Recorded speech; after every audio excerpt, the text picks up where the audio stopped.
this is Rabona TV and welcome to another Champions League roundup video where I'm going to bring you all of the information you need to know from this last match day. If you're finding us for the first time and like what you see, then maybe consider hitting that subscribe button so you can take in all of our content. Cool? Cool. Let's get going. Group A, and we'll get things started with Atletico Madrid playing host to Club Bad and Brugge, whipping up L's like they lose it. I'm sorry, I really am, but it's true. All that Brugge does is collect L's in the Champions League, as they lost this one 3-1, their 8th Champions League's group stage loss in a row. And hey, Antoine Griezmann looked pretty sharp in this one, as he put 2 past the keeper, one of which was indeed the 8,000th goal scored in the Champions League, as stated by UEFA, though Opta seemed to believe Lamela scored the 8,000th goal. Can't even say it properly. Brugge, or Bruges, did peg one back, but Atletico never really looked harried in this one, and Koke killed the game in the 94th minute after a moment of madness from the Club Brugge defender. What are you doing, man? Trying a backheel flick into the middle of the box from the 6-yard box? Shame on you. In the other match, the yet to lose this season, Borussia Dortmund played host to AS Monaco, or should I say, yet to win this season besides their first match of the season, AS Monaco. And guess what happened in this one? That's right, Dortmund won again. And Monaco obviously lost again. And once again, Jadon Sancho grabbed an assist, ensuring that he has been involved in 5 goals from his last 3 appearances, while 20-year-old Jakob Brun Larsen scored just 6 minutes into his Champions League debut, as he too has been involved in 5 goals in his last 3 matches, scoring in 3 consecutively. Damn, man, Dortmund and their young stars right now. Whew. And so with that, Dortmund tops the table with Atletico in 2nd and Monaco and Brugge have 0 points in 3rd and 4th respectively. Really looking forward to the 2 matches coming up between Dortmund and Atletico Madrid, by the way. That will be a real test for this young Dortmund side and Lucien Favre. In Group B, Inter went away to PSV to try to secure their 2nd win in a row in the competition. And it wasn't easy, man. After 27 minutes, Pablo Rosario put the Dutch champions ahead, and Inter continued to miss chance after chance. Finally, right before the half, Raja Nainggolan put Inter on equal terms, and you know what a goal right before half does. That's right, in the second, Mauro Icardi took his Champions League tally to 2 goals from 2 matches, giving Inter the win in an extremely difficult match. By the way, Inter have won 5 matches straight now, conceding only twice in that time, while beating tough opposition like Fiorentina, Sampdoria, PSV, and Tottenham. To an extent, I guess they're tough. Speaking of Tottenham, they hosted FC Barcelona on a Wembley pitch that resembled Wayne Rooney's hairline from 2008. Yikes, man. Should hit up Waza for some tips on how to fill that out, because Rooney's hair is looking decent these days. Anyways, Hugo Lloris certainly didn't look decent in this case, as his mistake led to Coutinho putting Barcelona ahead after just a minute and a half. And let me tell you, maybe the guy should have to take a breathalyzer before he gets on the pitch. Putain. Then in the 27th minute, Ivan Rakitic put in his claim for the goal of the week with a perfect volley that smashed off the post and in. 2-0. Spurs were shook, but came flying back the other way and almost got a response if it wasn't for that rascal Ter Stegen in goal, who made a huge save. I'm going to go through basically this whole match because it was exciting, man. And after the half, Messi decided he didn't want to score yet, so he smashed 2 strikes off the post before Harry Kane came the other way, turned Nelson Semedo completely inside out, and curled it past Stegen. Semedo's dead after that play. Messi didn't like that though, and just 4 minutes later restored Barcelona's 2-goal lead. For me though, a ton of credit has to go to Luis Suarez, who dummied the ball beautifully for Messi to finish it off. Selfless stuff. This match was crazy though, and 10 minutes later, after a good spell of pressure, Lamela's strike deflected, fortunately, past Ter Stegen. 3-2. But I guess that dummy felt so good to Suarez, so he only went and did it again in the 90th minute, and Messi was left with acres of space to coolly slot it past Lloris. 4-2 final, 5 goals in 2 matches for Messi in the Champions League so far. So, 2 wins from 2. For Inter and Barcelona, and 2 losses from 2 for Spurs and PSV. And guess what? 2 match days in a row will be Inter versus Barca and PSV versus Spurs, so the table could get very interesting. Alright, in Group C, PSG ran riot on Red Star, or Crvena Zvezda, good pronunciation. I watched this match and it was a pretty tough watch for me. Really, because Red Star just looked so damn bad, man. The biggest question I had from this match was, how the hell did they get a point against Napoli? And the best part of this match was definitely Neymar's free kick goals. Both of them, but the second one edges it for me. Shout out to Neymar for the hat trick, by the way, and for being the first player since Ronaldo in 2009 to score 2 free kicks in one Champions League match. Actually, you know what? I lied. The best part of this match was this cringy moment. Tuchel, you look like a creep, dude. You look like that annoying aunt that won't stop grabbing your cheeks and kissing you at family functions, telling you what a big boy you are. In the other match, Napoli edged Liverpool thanks to a goal from Lorenzo Insigne with around 5 minutes or so remaining. Now, first of all, more people need to be talking about Insigne right now because his form is insane. He's been involved in 5 goals in his last 3 matches. But more than that, his general play has just been amazing. He's always a threat. Second of all, I know that Liverpool's style is to play open, attacking, pedal-to-the-metal football, and Klopp will never play for a draw. But does Klopp and his team never think at some point, alright, there's 5 minutes left, we're playing away to Napoli, and if we get a draw here, that puts us 3 points ahead of them, while we go off and play 2 matches against Red Star, and they go off and play 2 matches against PSG. Maybe we should just try to set up shop and play defensively for the good of our qualification. And I made a mistake there, they would only be 2 points ahead of them. But I mean, still, Liverpool didn't generate a single shot on target anyway, so they may as well have just cut their losses and settled for the draw in the last 10 minutes or so. I don't know, I know that Klopp's really against playing for draws, but sometimes you just gotta...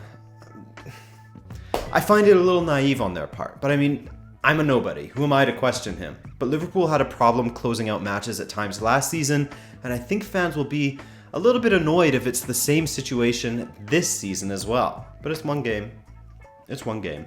But also major kudos to Ancelotti and his 4-4-2, which was incredible defensively and looked great going forward as well. When Liverpool started pushing forward, Napoli was getting chance after chance, man.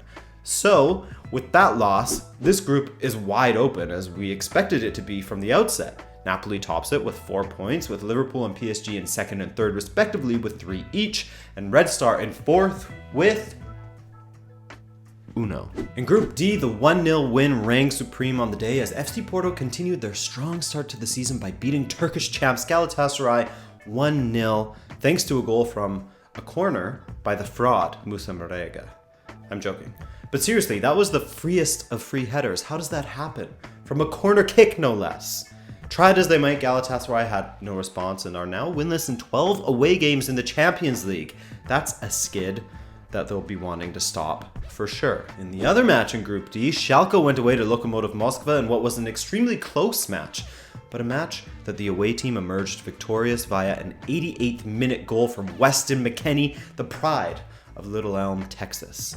I had to look that up. I want to see more Canadians doing it in the Champions League. Maybe once Alphonso Davies arrives at Bayern, he'll show those bums, Ribery and Robin, how to play on the wing. I was joking, that was sarcasm. So, that means that things are mega close in Group D, with FC Porto and Schalke both on 4 points, Gala on 3, and 0 for Lokomotiv. Alright, the latter half of the Champions League groups actually kicked off on Tuesday, before the others, but I'm an absolute mad lad and do things in alphabetical order. So, Group E, let's start with the team that you undoubtedly picked to win the whole competition, Benfica, as they went to Greece to take on Ajax. That's how the commentator pronounced it, so I'm going to say it that way too. Things started swimmingly with Benfica taking a 2-0 lead early thanks to goals from Seferovic, thank God, and Grimaldo. Fun fact, those 2 goals meant that Benfica had scored more in this game than they had in the entirety of their Champions League campaign last season.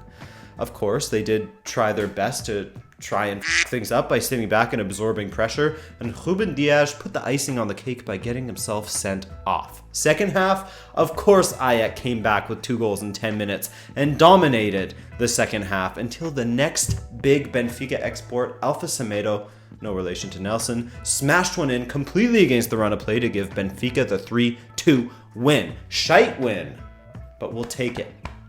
Especially with Bayern and Ajax playing to a 1-1 draw, meaning that the standings in Group E look like this, with Ajax in first with 4 points, Bayern in second with the same, Benfica on 3 points, and Ajax in last with zilch. Still very much in the air though.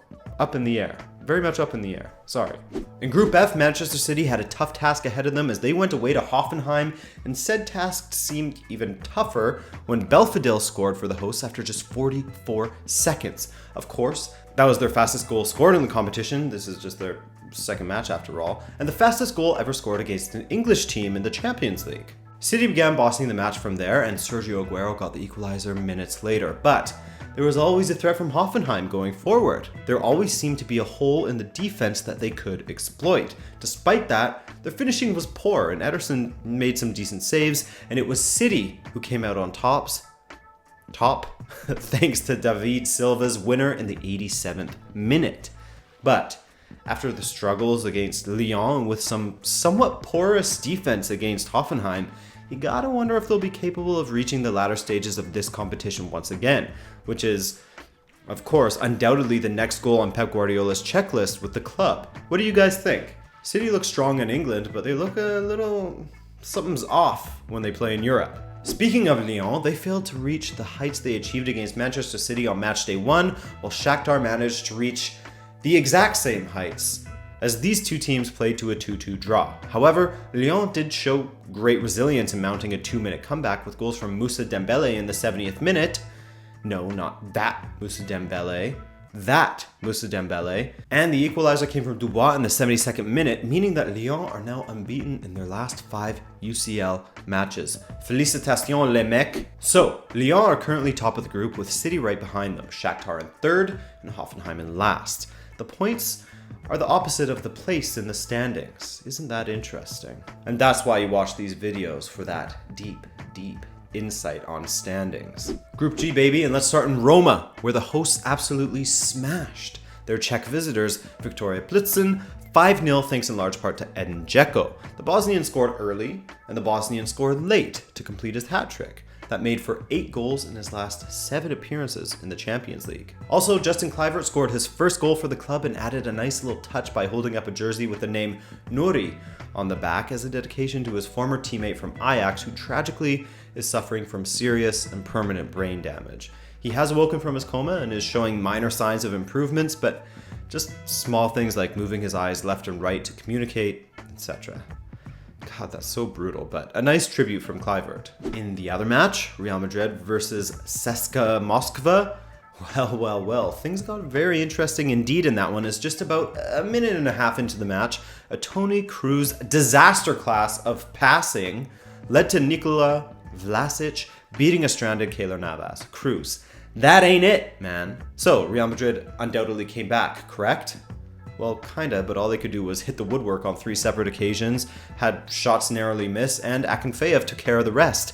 Akinfeev also took care of getting himself sent off for dissent. Pretty badass though, getting 2 yellow cards within 5 seconds of each other. Champion. So, that loss means that Real Madrid are winless in their last 3 matches with 2 losses and a draw, and have failed to score in each of them. The first time that they have failed to score in 3 matches in a row since 2007. Shout out Optajo for that stat. And finally, ladies and gentlemen, Group H, where Jose Mourinho was in desperate need of a result to turn around his squad's checkered form. And you would think that going up against Valencia, a team that has just 1 win all season, would be a good opportunity to do that. Each team had opportunities, though each team was equally poor when it came to finishing, and it made for a bit of a snoozer. Actually, you know, I have just the thing to sum this up. Downtown, walking fast, faces passing homebound. So that means that if you look at United's last 4 home matches, they haven't managed to get a single win. Damn, man, some job saving or job losing matches coming up against Newcastle, Chelsea, and Juventus for Mourinho. And speaking of Juventus, they got to play against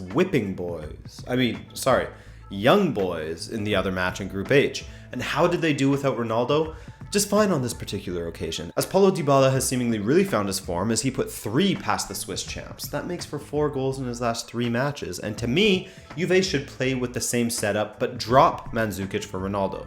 Sure, he scored twice against Napoli, but I still don't understand him. He fucks up attacks far too often for my liking, and Ronaldo and Bernardeschi have great chemistry already, and if Dybala can get in on their wavelength, it could be absolutely lethal. So that win for Juve means that they sit atop the group with 2 wins and 5 goals scored, 0 against. Bish bash bosh. United is in second, Valencia in third, and Young Boys are bottom. United has 2 matches against Juventus coming up, while Valencia gets to play against Young Boys twice in a row. And that will be all from me in this roundup. If you like this video, then be sure to hit like for me, subscribe if you're new, and other than that, yeah, you know what you need to know, and you're free to go. My name's Adrian, peace.